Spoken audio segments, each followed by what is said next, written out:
So this is a response video for when you're building wine barrel Adirondack chairs and cutting the angle on the back legs.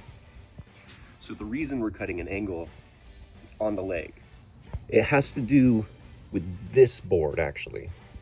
So when you cut this leg, this piece is going to be at a 5-degree going this way.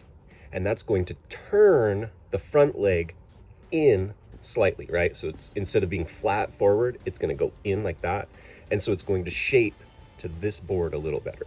So this one's going to be a little more flush against here. And that's why. It's because this board is cut to turn this one in so that that support can sit firmly against it.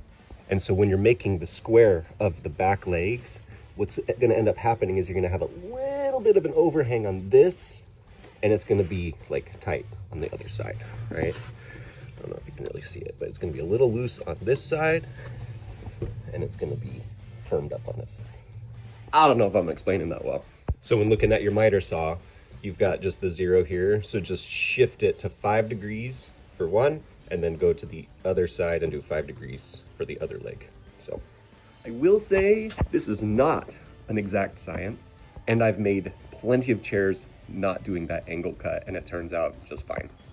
And the only reason I do it is because I found a chair that someone else built that was way better than my chair, and he had those angle cuts. So I'm like, oh, so that's where that comes from. Thank you so much for the question. I hope that helps.